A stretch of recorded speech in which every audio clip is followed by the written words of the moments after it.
Assalamualaikum warahmatullahi wabarakatuh. Waalaikumsalam warahmatullahi wabarakatuh. Bismillahirrahmanirrahim. Alhamdulillahi rabbil alamin. Wassalatu wassalamu ala ashrafil anbiya'i wal mursalin, imamil muttaqin, sayyidil ghurril muhajjalin, wa ala alihi wa ashabihil mujahidin at-tahirin, amma ba'du. Saudara-saudara kaum muslimin rahimakumullah, sesungguhnya gaya hidup seseorang sangat ditentukan oleh cara bagaimana dia memandang hidup ini. Dengan kata lain, bagaimana seseorang memandang hidup, begitulah dia akan hidup. Oleh sebab itu, untuk mengubah keadaan seseorang harus diawali lebih dahulu dengan mengubah caranya memandang kehidupan ini. Itulah sebabnya dalam surah Ar-Ra'd ayat 11 Allah Subhanahu wa ta'ala menjelaskan, Innallaha la yughayyiru ma biqaumin hatta yughayyiru ma bi anfusihim. Allah Subhanahu wa ta'ala tidak akan mengubah nasib dan keadaan satu kaum sampai kaum itu berusaha mengubah apa yang ada di dalam diri mereka sendiri. Yang ada di dalam diri itu tentu tidak lain adalah rule of thinking, bahasa kerennya state of mind, kata orang Kulon, cara berpikir, cara memandang kehidupan yang akan sangat mewarnai cara orang menjalani kehidupan itu sendiri. Oleh karena itu, pada pertemuan kali ini kita akan membicarakan tentang dasar dan tujuan hidup dari seorang muslim di dalam kehidupan ini. Yang pertama, tentang dasar dan landasan hidup. Seorang muslim tak dapat lain mendasarkan kehidupannya dengan Islam. Di dalam mendasari kehidupan dengan Islam ini, Allah Subhanahu wa ta'ala menuntut, Ya ayyuhalladzina amanu dukhulu fis-silmi kafah. Hai orang-orang yang beriman, masuklah kamu ke dalam Islam itu secara total, secara utuh, secara seluruhnya. Jangan separuh-separuh, jangan sepotong-sepotong. Mendasari hidup dengan Islam artinya menjadikan Islam sebagai way of life, sebagai rule of thinking, sebagai state of mind di dalam kita memecahkan problema-problema kehidupan, sehingga tidak satu persoalan hidup yang bagaimanapun kecilnya sekalipun yang tidak tersentuh oleh nilai-nilai ajaran agama Islam ini. Kemudian di dalam mendasarkan hidupnya dengan Islam, ia mempunyai satu keyakinan. Pertama, Islam sebagai dasar hidupnya adalah agama yang sesuai dengan fitrah daripada manusia. Allah Subhanahu wa ta'ala pencipta manusia. Allah Subhanahu wa ta'ala yang menurunkan agama Islam. Oleh sebab itu, tentu saja seluruh konsepsi Islam ini sudah diukur sedemikian rupa sesuai dengan kemampuan yang dimiliki oleh manusia. Secara logika bisa kita katakan, pabrik mobil di Jerman misalnya bikin mobil namanya Mercy. Seiring dengan itu dikeluarkannya buku petunjuk. Mobil ini bernama Mercy, kecepatan maksimal sekian ratus kilometer per jam, daya angkutnya sekian ratus kilogram. Kalau rusak memperbaikinya ini onderdilnya itu umpamanya. Karena pabriknya yang bikin mobil, lalu pabriknya juga yang mengeluarkan buku petunjuk, tentu buku itu sesuai benar untuk mobilnya. Dan logika mengatakan tidak bisa kita punya mobil Mercy rusak, kita perbaiki dengan menggunakan buku petunjuk yang dikeluarkan oleh pabrik mobil Fiat. Tentu saja mobil makin rusak, acak-acakan dan tidak karu-karuan. Ini artinya, jikalau manusia ingin baik, jikalau manusia ingin mencapai sesuatu yang bernama bahagia, dia harus mengikuti petunjuk yang dikeluarkan oleh yang menciptakan manusia. Dan petunjuk-petunjuk itu telah turun dalam satu konsepsi yang bernama Islam yang sesuai dengan fitrah manusia. Yang kedua, oleh karena keyakinannya bahwa Islam sesuai dengan fitrah manusia, ia pun berkeyakinan bahwa Islam adalah agama untuk seluruh manusia, universal. Walaupun ia diturunkan di tanah Arab, tetapi ia bukanlah agama hanya untuk orang Arab semata-mata.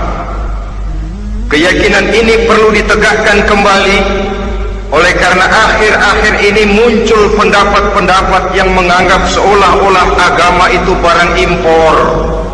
Persilahkan saja kalau memang itu merupakan keyakinannya, tetapi menganggap agama sebagai barang impor sungguh merupakan satu kekeliruan yang sangat besar. Bahwa Arab sebagian besar memang Islam, jelas, tetapi Islam bukannya Arab, itu pun harus kita akui. Kita bisa menjadi muslim yang baik tanpa perlu menjadi orang Arab. Dengan kata lain, kita bisa menjadi muslim yang baik dengan tetap menjadi warga negara Indonesia yang baik. Bahwa Al-Quran diturunkan dalam bahasa Arab oleh karena memang ia turun di tanah Arab. Buktinya apa? Walaupun Quran dalam bahasa Arab, tidak satu pun ayat Quran yang ditujukan kepada orang Arab semata-mata. Tidak ada ayat ya ayyuhal arabiyun, hai orang-orang Arab. Tidak ada. Yang ada malah ya ayyuhan nas, wahai manusia. Manusia yang mana? Yang mana saja asal merasa manusia. Kalau tidak merasa manusia, tidak usah terpanggil dengan ayat tadi. Maka dalam mendasari hidup dengan Islam, kita berkeyakinan Islam adalah agama untuk seluruh manusia. Yang ketiga, di dalam mendasari hidup dengan Islam, kita berkeyakinan Islam adalah agama terakhir yang diturunkan kepada Rasul terakhir. Tidak ada Rasul dan Nabi sesudah Nabi Muhammad, dan tidak ada agama lagi sesudah agama Islam.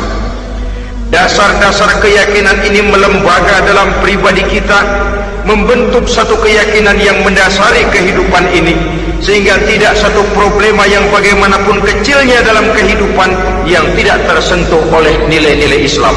Sejak kita tidur sampai kita bangun tidur, bahkan tidur itu sendiri, dan seluruh kegiatan kehidupan yang kita laksanakan dalam 24 jam, tidak satu pun yang tidak tersentuh oleh nilai-nilai Islam.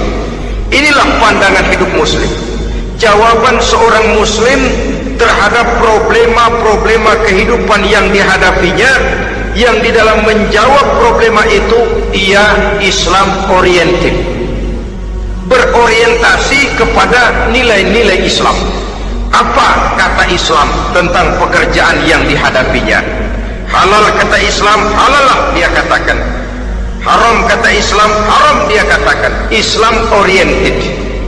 Barometer dalam perbuatannya tidak lain daripada nilai-nilai Islam itu sendiri. Dan kemudian di dalam mendasari kehidupan dengan Islam, ia berkeyakinan Islam adalah satu-satunya agama yang benar. Bahasa kerennya, Islam is the single one, the true religion behind the God. Satu-satunya. Keyakinan ini kelihatannya subjektif, tapi memang inilah pokok daripada kehidupan beragama. Saudara-saudara kaum muslimin rahimakumullah, kalau itulah dasar daripada kehidupan kita sebagai muslim, apa yang menjadi landasannya? Kalau dasar hidup kita Islam, maka landasan hidup kita tidak lain adalah Al-Quran dan Sunnah Rasulullah Sallallahu Alaihi Wasallam. Dunia penuh dengan orang-orang besar, dan setiap orang-orang besar itu mempunyai ajaran-ajaran yang pernah jaya, pernah dikumandangkan, didengung-dengungkan, naik ke panggung sejarah untuk kemudian tenggelam. Satu ajaran hanya akan langgeng, satu ajaran hanya akan tahan lama apabila dia turun dari sumber yang serba maha. Kalau dia turun dari manusia, maka sifatnya hanya musim. Yang namanya musim, saudara-saudara, namanya musim tidak bisa dilarang. Tapi kalau sudah selesai, habis sendirian. Itu musim namanya. Musim rambutan. Kalau datang musim rambutan, apa bisa dilarang? Gak boleh musim rambutan. Ya tidak bisa, dia akan tumbuh terus. Tapi manakala musimnya habis, habis. Begitulah nasib dari ajaran yang nisbi, relatif dan temporer apabila dia bersumber dari manusia. Maka satu ajaran hanya akan langgeng, tahan lama apabila dia turun dari sumber yang serba maha. Dan itu sudah turun bernama Al-Quranul Karim. Sedangkan sunnah, saudara-saudara, merupakan penjelasan dari apa yang oleh Quran tidak dijelaskan dalam bentuk yang detail, melengkapi apa yang oleh Al-Quran hanya disebutkan dalam bentuk garis besarnya saja. Baik Quran maupun sunnah kita sebut merupakan dasar, landasan yang primer. Sedangkan untuk memahami Quran dan sunnah, kita memerlukan pendapat-pendapat orang yang ahli di bidang itu. Dalam hal ini kita sebut saja dengan ulama. Dan ini merupakan sumber yang sekunder dari landasan hidup kita sebagai seorang muslim. Dua rel ini, Quran dan sunnah, merupakan landasan di mana kereta api Islam ini berjalan. Quran dan sunnah. Saudara-saudara kaum muslimin rahimakumullah, oleh karenanya marilah kita menjadikan Quran dan sunnah ini sebagai imam di dalam kehidupan kita. Bukankah Rasulullah sallallahu alaihi wasallam pernah memberikan pilihan, man ja'alal Qur'ana amamahu qadahu ilal jannah wa man ja'alal Qur'ana khalfahu saqahu ilan nar. Siapa yang meletakkan Quran di depannya, dijadikannya Quran sebagai imam dan dia sebagai makmum, maka Al-Quran akan membimbing dia ke surga. Ya, surga di dunia ini, lebih-lebih lagi surga di akhirat nanti. Sebaliknya, wa man ja'alal Qur'ana khalfahu, siapa yang meletakkan Quran di belakangnya, dia belakangi ajaran dan konsepsi Al-Quran, dia tinggalkan perintah-perintah Al-Quran, maka Al-Quran yang dibelakanginya itu akan mendorong dia ke neraka. Neraka dunia, lebih-lebih neraka di akhirat nanti. Pilihan terserah kita. Jikalau kita mau menjadikan Quran sebagai imam, artinya kita menjadi makmum. Resikonya dimanapun, makmum wajib ikut imam. Imam takbir, makmum takbir, imam ruku, makmum ruku, imam i'tidal, makmum i'tidal. Jikalau Quran imam kita dan kita adalah makmum, maka itu berarti jikalau ke barat komando Quran, ke barat kita pergi. Jikalau ke timur kata Quran, ke timur kita menuju. Jikalau halal kata Quran, halal kita katakan. Jikalau haram kata Quran, haram kita ucapkan. Itu resikonya kita menjadi makmum, menyusun pola hidup yang lebih Qurani. Tapi sebaliknya, ke barat komando Quran, ke timur kita pergi, ke utara kata Quran, ke selatan kita menuju. Halal kata Quran malah kita tidak mau melaksanakannya. Haram kata Quran kita senang bukan main. Artinya kita mau menjadi makmum dan Quran kita jadikan sebagai makmum, kita sendiri malah mau menjadi imam. Kita paksa konsepsi Al-Quran itu supaya sesuai dengan naluri kemanusiaan kita, mengotak-atik hukum, menghalalkan yang haram, mengharamkan yang halal. Dikala itu landasan hidup kita sudah goyah, tidak lagi sebagai landasan tempat kita bertolak, tetapi malah menjadi satu landasan yang kita injak-injak. Sesungguhnya saudara-saudara, Quran tidak akan membawa berkah, tidak akan menjadi rahmatun wa syifaun lil mu'minin, menjadi penyembuh, menjadi rahmah bagi orang-orang beriman apabila yang kita baca itu kita injak-injak di dalam kehidupan. Upaya menyusun hidup yang lebih Qurani ini seiring dengan usaha kita menjadi warga negara yang baik, yang saya katakan di awal tadi, tidak saling dan tidak harus saling bertentangan. Jadi dengan demikian, dasar hidup kita sebagai muslim adalah Islam, dan landasan hidup kita tidak lain adalah Al-Quran dan sunnah Rasulullah sallallahu alaihi wasallam. Ini landasan tempat kita bertolak. Ini yang mewarnai gaya kehidupan kita. Apapun yang mau kita lakukan, tempat kita bertanya lebih dahulu Quran dan sunnah. Saya mau melakukan pekerjaan ini, apa kata Quran? Saya mau pergi ke tempat ini, apa kata Quran? Saya mau berusaha dengan mengerjakan perusahaan ini, apa kata Quran? Merupakan landasan daripada kehidupan kita. Ini yang saya katakan tadi, membentuk rule of thinking, state of mind, bahwa gaya kehidupan kita diwarnai oleh landasan hidup yang bertumpu pada ajaran Al-Quranul Karim dan sunnah Rasulullah sallallahu alaihi wasallam. Baiklah ya, ini yang pertama tentang dasar dan landasan hidup. Yang kedua tentang tujuan hidup. Kalau sudah ada landasan tempat kita bertolak, lalu kemana pantai yang akan kita tuju? Mau apa sih kita hidup ini? Berleha-leha, menjalani acara rutin, bangun tidur sampai tidur lagi, kemudian besok begitu lagi, sampai menunggu datangnya sang ajal? Atau ada satu tujuan yang akan kita capai di dalam kehidupan ini? Apabila kita teliti, maka Al-Quran mengajarkan tujuan hidup setiap muslim pada dasarnya ada dua. Pertama, kita sebut saja tujuan jangka pendek. Tujuan jangka pendek itu sasarannya dunia sekarang ini. Bentuknya horizontal, targetnya agar setiap pribadi muslim menjadi rahmatan lil alamin, rahmah bagi lingkungannya. Inilah yang oleh agama dinamakan hablum minan nas, yang isinya adalah ilmu dan peradaban. Jadi dunia dan seluruh isinya merupakan tujuan jangka pendek saja. Untuk mencapai tujuan jangka pendek, dunia dan seluruh isinya, unsur penunjangnya adalah pendidikan, pengalaman, atau nasib. Makin tinggi pendidikan, makin mudah menjangkau hidup.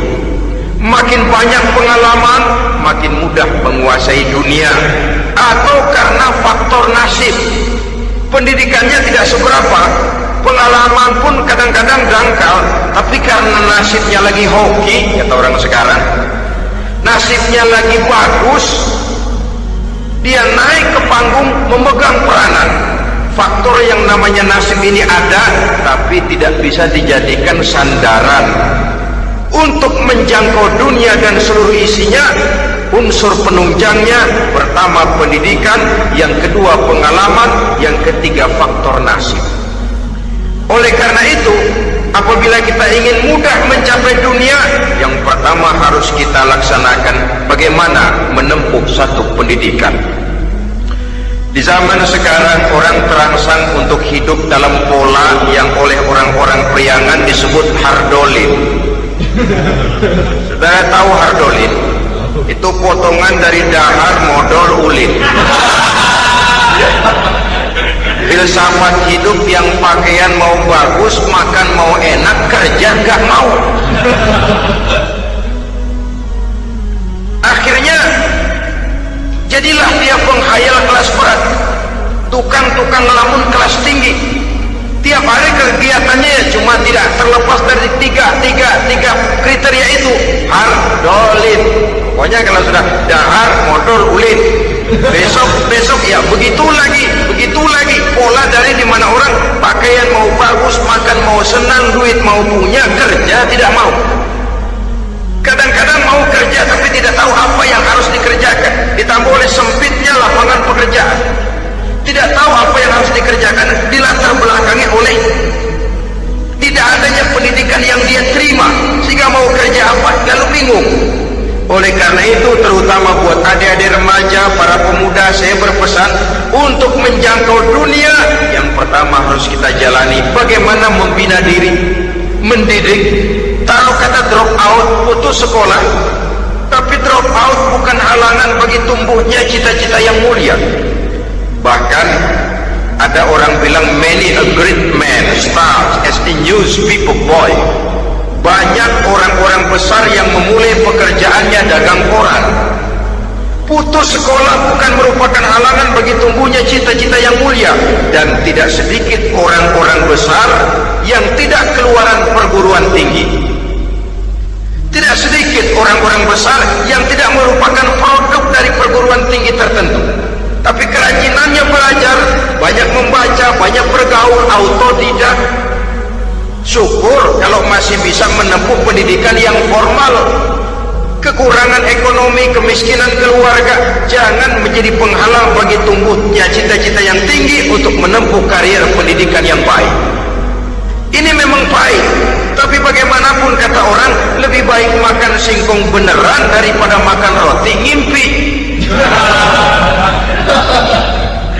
Artinya jikalau memang perlu, lebih baik sekolah sambil dagang koran, nyemir sepatu, parkir mobil, daripada hardolin itu tadi. Tanpa prospek hari depan yang ada artinya. Dan pendidikan memang merupakan sesuatu yang baik, tapi tanpa ini rasanya kita akan sulit untuk menjangkau dunia, tersisih di pojok-pojok kehidupan. Jangan lalu bilang, manusia kan rezekinya sudah dijamin oleh Allah, ayam saja ada rezekinya. Of course. Tapi jangan lupa, cara ayam cari rezeki dengan cara manusia cari rezeki lain. Kalau ayam cari rezeki dari tahun atu, modalnya cuma ceker sama patok. Kalau ayam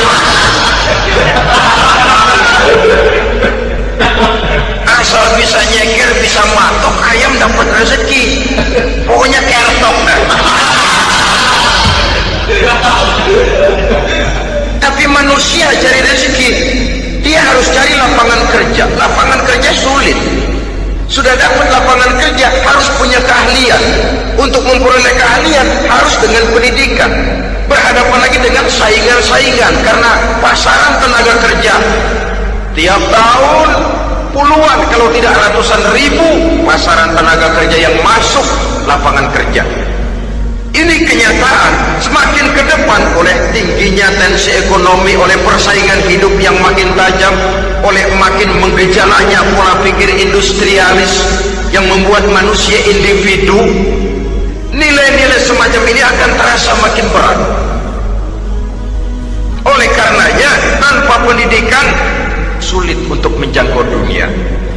Yang kedua, pengalaman, tenaga expert. Sehingga orang mengatakan experience is the best teacher. Pengalaman adalah guru yang paling bijaksana. Dengan pengalaman kita makin dewasa. Dan orang sering mengatakan kegagalan hakikatnya adalah keberhasilan yang tertunda. Jangan takut gagal, kalau itu akan mengantarkan kita kepada pola hidup yang lebih dewasa, lebih tegar, lebih sanggup menghadapi kesulitan-kesulitan. Dan faktor yang ketiga, nasib. Kadang-kadang orang pendidikannya tidak ada, kadang-kadang pengalamannya tidak seberapa, tapi karena nasib, engkongnya misalnya jadi komandan Hansip, dia naik jadi anggota Hansip. Itu karena faktor nasib saja. Yang ketiga ini ada, tapi tidak bisa dijadikan sandaran dalam arti bahwa kita lalu mengandalkan nasib. Loh, nanti udah gede mau jadi apa? Gua sih gimana nasib aja dah. Jadi orang syukur, jadi gembel nasib. Tidak bisa kita menghadapi hidup dalam satu alur spekulasi. Tidak bisa kita menjalani skenario kehidupan ini dengan bersikap untung-untungan, karena kehidupan walaupun tidak bisa dipastikan, paling kurang bisa dirancang, bisa direncanakan, bisa ditargetkan, bisa dianalisa kemungkinan-kemungkinannya. Walaupun tidak bisa dipastikan, tapi bisa diperhitungkan. Sebagai manusia yang terikat oleh causality, oleh hukum sebab akibat, sewajarnya kita memperhitungkan kemungkinan-kemungkinan itu. Kira-kira 5, 10, 15 tahun yang akan datang, sejauh mana kesulitan-kesulitan dalam kehidupan itu, sejauh mana persaingan dalam hidup, sejauh mana tenaga kerja dibutuhkan, sejauh mana keahlian dan skill menunjang ke arah itu. Kalau tidak, kita akan tersisih di sudut-sudut kehidupan untuk lebih banyak jadi penonton daripada menjadi pemain. Padahal kita ingin jadi pemain, kita ingin atlet, kita ingin punya peranan, karena kita oleh agama dituntut menjadi rahmatan lil alamin, menjadi rahmah bagi lingkungan di mana kita tinggal, mewarnai lingkungan, bukan cuma diwarnai oleh lingkungan itu sendiri. Itu tadi tujuan jangka pendek sebagai tujuan yang pertama. Yang kedua, tujuan jangka panjang. Tujuan jangka panjang ini sasarannya adalah akhirat. Bentuknya vertikal, targetnya adalah mardotillah atau ridho daripada Allah. Dan ini yang oleh agama dinamakan dengan hablum minallah, tali vertikal yang menghubungkan manusia langsung dengan Tuhannya. Untuk mencapai tujuan jangka panjang akhirat ini, unsur penunjangnya adalah prestasi ibadah. Kalau untuk tujuan jangka pendek, dunia dan seluruh isinya, pendidikan, pengalaman, dan nasib memegang peranan yang sangat penting, maka untuk akhirat, pendidikan, pengalaman, nasib tidak punya pengaruh banyak. Unsur penunjangnya adalah prestasi ibadah. Bagaimanapun tinggi pendidikan, bagaimanapun banyak pengalaman, tanpa prestasi ibadah, nol besar kita dalam pandangan Allah Subhanahu wa ta'ala. Saudara-saudara kaum muslimin rahimakumullah, itu sebabnya seorang muslim sholat, puasa, haji, zakat, yang kalaupun ada target dunia itu cuma side effect saja, sekedar satu efek sampingan. Target utamanya tetap tujuan jangka panjang, akhirat dan ridho Allah. Kenapa kita sholat? Untuk mencari ridho Allah. Kenapa kita laksanakan ibadah haji? Untuk mencari ridho Allah. Kita bangun di keheningan malam untuk mencari ridho Allah. Kalau ada akibat dunia, itu cuma akibat sekunder saja. Ada misalnya orang karena tekun ibadah rezekinya lancar, itu baru persekot, baru tanda jadi. Kadang-kadang persekotnya saja sudah nikmat kok, apalagi cashnya, kontannya. Sebaliknya kalau ada orang rajin ibadah, rezekinya seret, jangan jadi alasan. Kok lu nggak sembahyang? Alah, tetangga gua rajin sembahyang melarat terus. Ya memang sholat itu bukan dengan target dunia, target akhirat, saudara-saudara. Oleh sebab itu, seorang muslim adalah seorang yang berpandangan luas, berjiwa lapang. Maksudnya apa? Tujuan jangka pendek dan jangka panjang ini harus dia raih kedua-duanya. Ini yang oleh Al-Quran diajarkan agar setiap muslim mencapai fid dunia hasanah wa fil akhirati hasanah. Kebaikan di dunia, kebaikan di akhirat, itu arti hasanah. Jangan macam orang dulu, punya istri dua pergi haji, yang satu yang muda istrinya namanya Hasanah, yang satu namanya Khadijah. Waktu tawaf keliling Ka'bah, si suami ini nggak bisa doa apa-apa kecuali Rabbana Atina itu. Tiap putaran Rabbana Atina fid dunya hasanah wa fil akhirati hasanah. Putaran kedua Rabbana Atina fid dunya hasanah wa fil akhirati hasanah. Ini istri tuanya yang namanya Khadijah dengerin aja. Akhirnya di satu saat dia colek suaminya, "Bang, mentang-mentang Hasanah bini muda disebutin melulu, saya dong disebutin dalam doa." "Iya dah, Pak, putaran selanjutnya." Suaminya blow on juga. Putaran kedua dia baca Rabbana Atina fid dunya hasanah wa fil akhirati Khadijah. Saudara-saudara, itu makna refleksi daripada doa tadi itu, doa sapu jagat. Kita ingin fid dunya hasanah wa fil akhirati hasanah. Tujuan jangka pendek dunia tercapai, tujuan jangka panjang akhirat dan ridho Allah juga tergapai.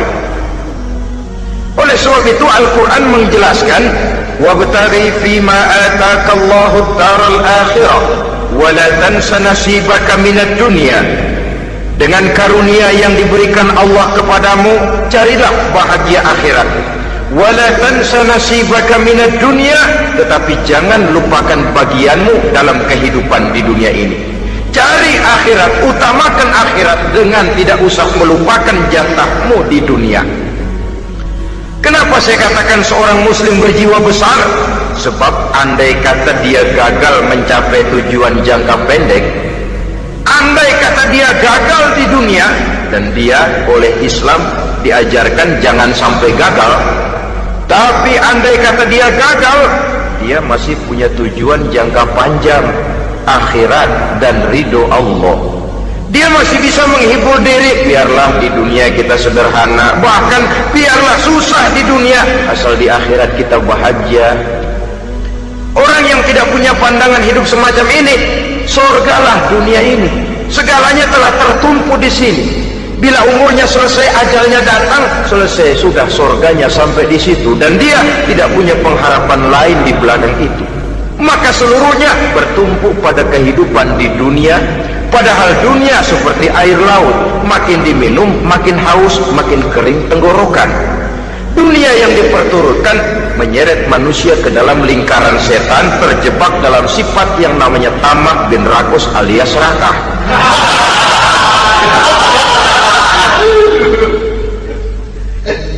Andai kata dia gagal untuk tujuan jangka pendek, dia masih punya tujuan jangka panjang, akhirat. Dia masih sanggup berkata, biar di dunia kita sederhana, bahkan biar kepelangsak sengsara susah di dunia, asal di akhirat kita bisa bahagia. Kan masih ada harapan. Yang paling bangpang, paling rusak betul, sudah di dunia sengsara, di akhirat celaka. Jadi dunia rumahnya gubuk, pinggir kali miring, asal hujan bocor, utang selebar warung. Bayang kagak, ngaji enggak, puasa enggak, saban malam miring mulu. Saudara hadirin yang saya hormati, lalu kapan mau bahagia kalau sudah di sini susah, di sana akan susah juga.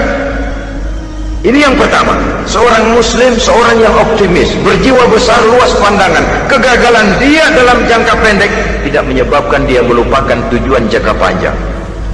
Yang kedua, positifnya apa? Cara dia mencapai tujuan jangka pendek diwarnai oleh keyakinan adanya tujuan jangka panjang. Dia memang benar cari harta, tapi karena dia yakin ada akhirat, Allah ridho apa tidak? Ini positifnya. Saya memang cari duit, tapi dengan cara ini Allah ridho apa tidak? Saya memang ingin berpakaian yang rapi, tapi dengan tidak menutup aurat begini, Allah ridho atau tidak? Saya memang bergaul menghormati teman, tapi terjebak dalam minuman keras karena menghormati teman, Allah ridho apa tidak? Ini orang yang punya tujuan jangka panjang. Segalanya diberikan bingkai dengan pertanyaan, Allah ridho atau tidak? keyakinannya terhadap tujuan jangka panjang mewarnai gaya hidupnya di dunia ini mencapai tujuan jangka pendek tadi. Mau minum, Allah ridho apa enggak ini? Mau makan, yang saya makan Allah ridho apa enggak ini? Pendeknya apapun yang mau dia kerjakan, karena dia punya keyakinan tujuan jangka panjang, dia selalu menimbang terhadap ridho Allah tadi. Jadi tanpa prestasi ibadah, kita nol besar dalam pandangan Allah. Ini nilai manusia yang hakiki di sini. Ini makna inna akramakum indallahi atqakum. Di akhirat nanti kan tidak pernah akan disidang. Kamu pendidikan setinggi apa? Tidak. Gelarmu berapa renteng? Profesor, doktor? Tidak. Akhirat hanya menyidang kau sholat atau tidak, kau puasa atau tidak, kau zakat atau tidak, diberikan kamu harta yang banyak, dari mana kau dapat, kemana kau belanjakan. Prestasi ibadah itu yang ditanya. Setinggi apa pendidikan, sebanyak apa pengalaman, no problem, tidak jadi masalah di akhirat itu. Prestasi ibadah itu yang akan kita persembahkan di hadapan Allah. Itu makna inna akramakum indallahi atqakum. Kerbau dinilai dari dagingnya, makin gemuk makin mahal harganya. Tapi ada perkutut lebih mahal dari kerbau. Perkutut itu mahalan mentahnya loh daripada matangnya. Karena harga perkutut pada suaranya. Lalu di mana harga manusia yang paling gemuk? Tidak. Suaranya, oh kalau manusia dinilai dari suaranya, barangkali Madonna nomor awal masuk surga. Hanyalah dengan prestasi ibadah kita bisa mencapai tujuan jangka panjang akhirat dan ridho Allah. Nah baiklah ya, kalau sudah jelas bahwa kita punya dua tujuan jangka hidup, jangka pendek dan jangka panjang, bagaimana Islam mengajarkan kita meraih dua ini? Pada prinsipnya Islam mengajarkan sistem keseimbangan dalam berbagai aspek kehidupan.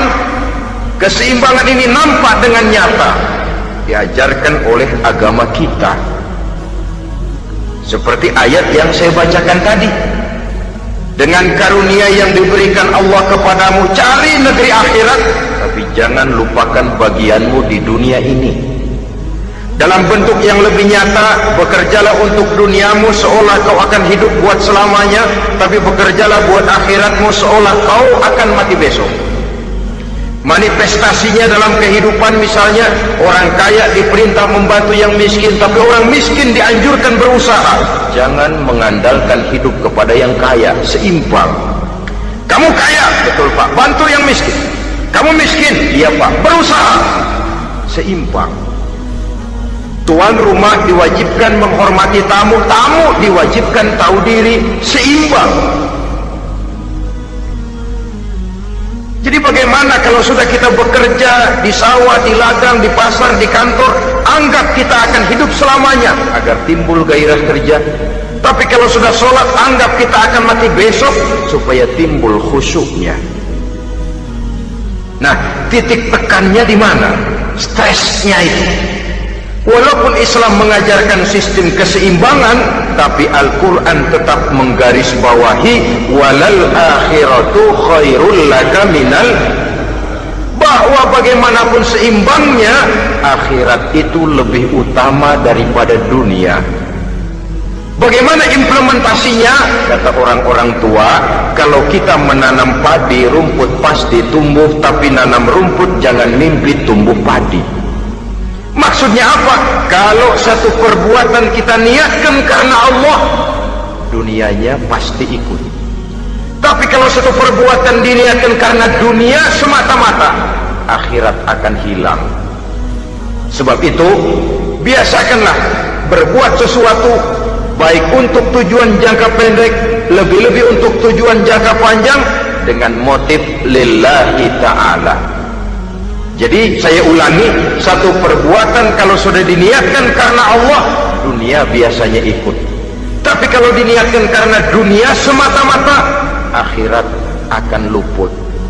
Padahal itu titik tekannya, walal akhiratu khairul laka minal ula. Saudara-saudara kaum muslimin rahimakumullah, ini tujuan hidup. Jadi landasan tempat kita bertolak sudah jelas, pantai yang akan kita tuju dalam kehidupan ini juga sudah nyata. Kita ingin mencapai apa yang dinamakan fid dunya hasanah wa fil akhirati hasanah. Untuk itu perlu ada keseimbangan, tetapi titik tekannya tetap akhirat lebih utama daripada kehidupan dunia ini. Sekarang kalau sudah ada dasar hidup, sudah ada tujuan yang akan kita capai, tentu harus ada alat untuk mencapainya. Semuanya perlu sarana. Bahkan pada hakikatnya dalam kaidah usul fikih para ulama mengajarkan lil wasail hukmul maqasid. Sarana dan tujuan hukumnya sama. Ini mestinya mendidik umat Islam jadi pinter. Jangan cuma berpikir melaksanakan satu pekerjaan, tapi juga berpikir menciptakan sarana untuk terwujudnya pekerjaan itu. Misalnya umat Islam wajib pergi haji kalau mampu, kan begitu toh? Kalau dia umat Islam Indonesia, tentu pergi hajinya ke Mekah. Mekah, Jeddah, Mekah, Indonesia perlu sarana angkutan untuk sampai ke sana. Kapal laut, kapal udara. Artinya umat Islam harus maju di bidang teknologi, bisa menciptakan pesawat, bisa menciptakan kapal laut, sarana yang akan menyampaikan dia untuk bisa melaksanakan ibadah haji. Selama ini kita bertumpu kepada pemikiran, pokoknya kan yang penting gue pergi haji pakai apa, kayak gue punya duit. Dari segi pribadi memang barangkali begitu, tapi sebagai umat yang harus mencapai kemajuan, apabila diperintahkan melaksanakan sesuatu, kita pun hakikatnya dituntut menciptakan sarana untuk menunjang pelaksanaan sesuatu itu sendiri. Agama mengajarkan an-nazafatu minal iman, kebersihan sebagian daripada iman. Siapa yang menciptakan mesin cuci, sabun-sabun keras, deterjen, rinso dan lain sebagainya? Siapa yang menciptakan air condition, pembersih ruangan? Kita hanya berpikir pokoknya kan bersih, mau pakai apa kek. Kita jarang yang berpikir kepada pewujudan teknologi modern untuk menerjemahkan hadis itu.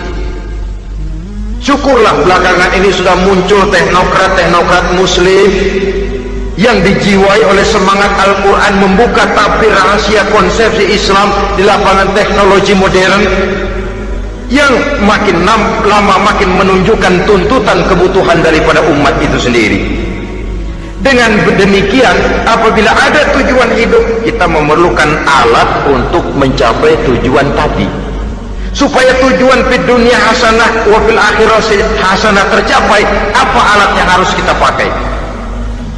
Kita lihat surah At-Taubah ayat 111 memberikan jawaban.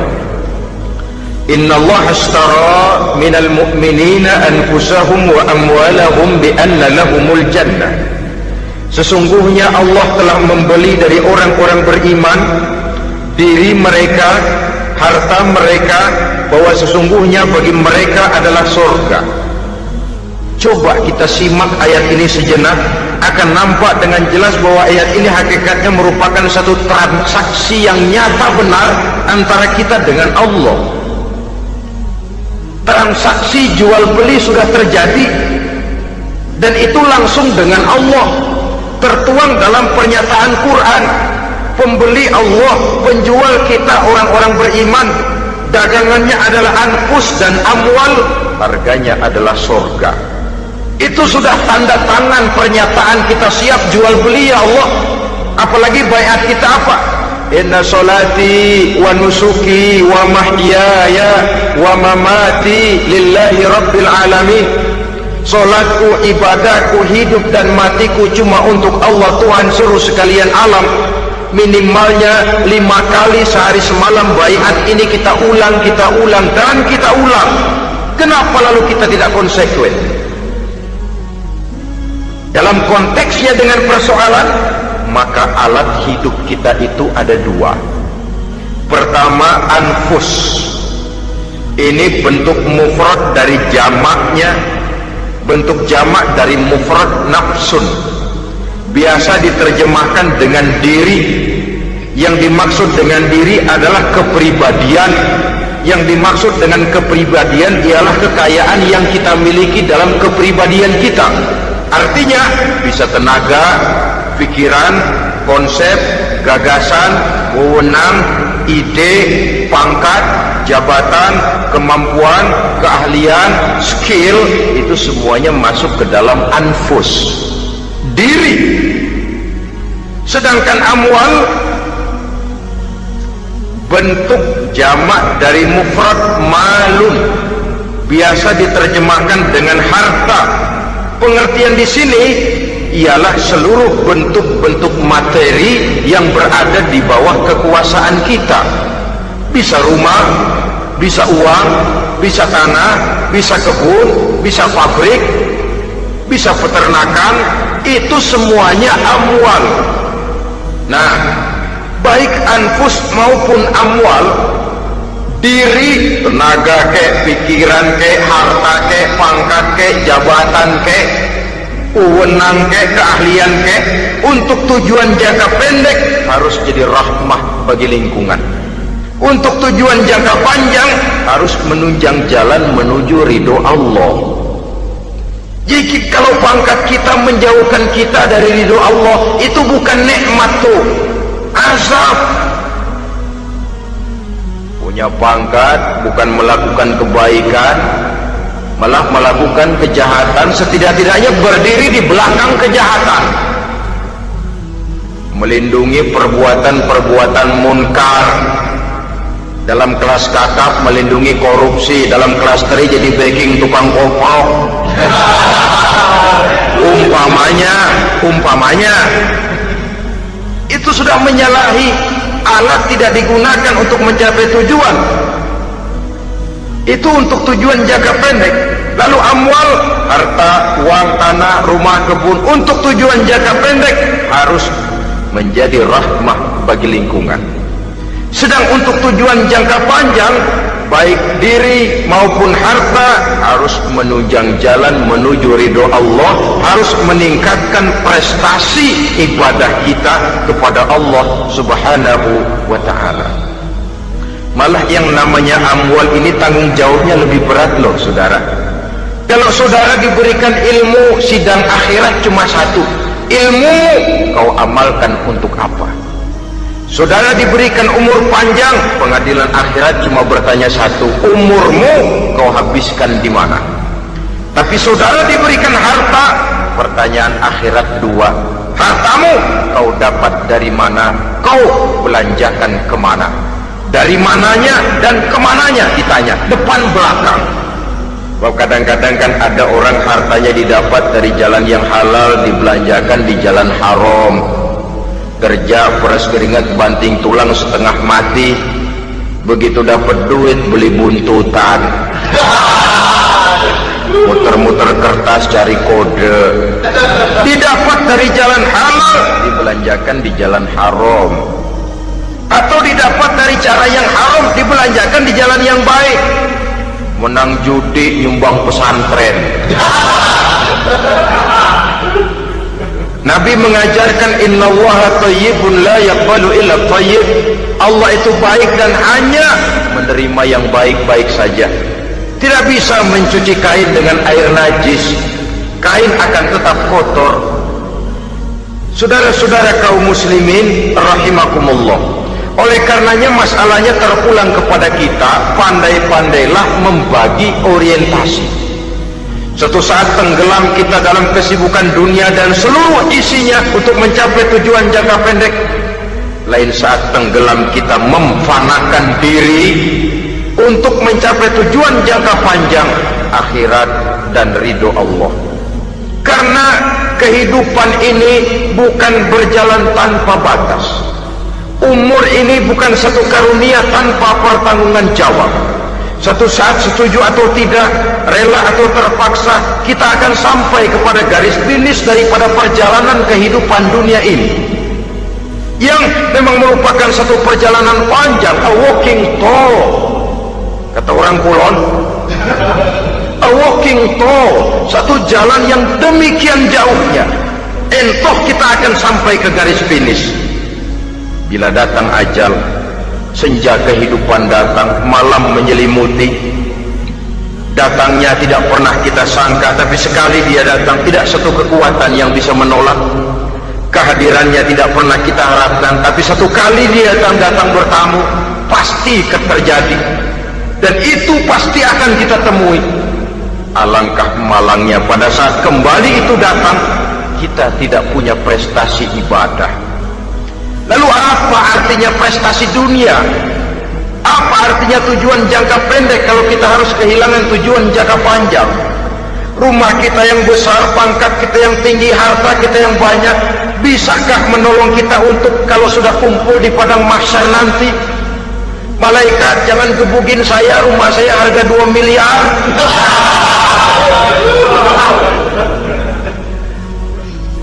Sudahlah malaikat, damai saja, itu Rolls Royce saya.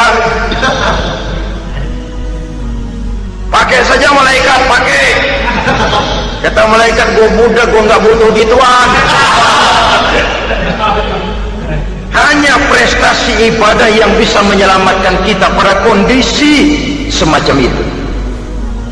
Jadi oleh karena itu saudara-saudara, biar di dunia ini rumah kita besar, mobil bagus, uang banyak, pabrik ada, usaha lancar, asal di akhirat masuk surga aja, nggak apa-apa. Daripada di dunia sengsara, di akhirat neraka, senangnya kapan? Sudah di sini sengsara, di sana kebelangsak. Itu yang orang-orang tua bilang lacur kuda namanya. Pelan dipecut, kenceng digentak, setengah mati, serba salah. Kuda kalau bisa ngomong, gue setengah mati, serba salah. Pelan dipecut, kekencengan ditarik, itu yang namanya lacur kuda begitu. Serba salah posisinya. Untuk itu pandai-pandailah membagi orientasi supaya tercapai tujuan ideal ini, di dunia hasanah wa fil akhirati hasanah. Ini tentang tujuan hidup. Nah, untuk mencapai tujuan kini, kita tidak berjalan sendiri. Kita perlu teman hidup. Di samping teman hidup, ada pula lawan hidup. Siapa teman hidup kita untuk mencapai tujuan hidup ini? Dalam arti sempit, teman hidup kita suami istri yang taat kepada Allah. Suami istri lebih dari sekedar satu pasangan, juga saling melengkapi, merupakan bagian daripada kehidupan. Suami adalah teman istri, istri adalah teman suami untuk mencapai tujuan hidup tadi, mencapai fid dunya hasanah wa fil akhirati hasanah. Seiring, seirama, selaras, serasi, seimbang, kata orang sekarang. Teman dalam arti sempit. Adapun teman dalam arti luas, setiap orang yang pandangan hidupnya sama dengan kita, setiap orang yang akidahnya sama dengan kita, terlepas dari suku bangsa apapun, warna kulit apapun, bahasa apapun, jikalau keyakinannya sama, pandangan hidupnya sama, dia adalah saudara kita dalam artian yang luas. Islam tidak kenal teritorial, maka tidak ada itu Islam Jepang. Ya walaupun secara formalnya ada, tapi informal, muslim adalah muslim, diikat dengan akidah. Itu teman hidup. Lalu lawan hidup siapa? Pertama iblis, dalam segala bentuk dan implementasinya. Yang kedua, setiap orang yang pandangan hidupnya tidak sama dengan kita secara ideologis, itulah lawan hidup kita. Maka yang teman jadikan teman, yang lawan jadikan lawan. Jangan teman dijadikan lawan, lawan dijadikan teman. Itu namanya kopiah dipasang di kaki, bakyak naik ke jidat. Wajar kalau kepala lalu jadi benjol. Salah milih teman, salah cari lawan. Salah milih teman, salah cari lawan. Akibatnya kita yang akan susah di kemudian hari nanti. Saudara-saudara kaum muslimin rahimakumullah, oleh karenanya pandai-pandailah dalam hidup ini. Yang teman jadikan teman, yang lawan jadikan lawan. Kalau lawan kita jadikan teman, sementara teman kita jadikan lawan, dan itu yang banyak terjadi dalam praktek kehidupan, kita tidak akan bisa mencapai tujuan karena akan tertarung di kaki sendiri. Nah, ini sajalah yang kita bicarakan pada pertemuan kali ini. mudah-mudahan ada manfaatnya. Terima kasih atas segala perhatian, mohon maaf atas segala kekurangan. Usikum wa nafsi bitaqwallah. Wassalamualaikum warahmatullahi wabarakatuh. Waalaikumsalam warahmatullahi wabarakatuh.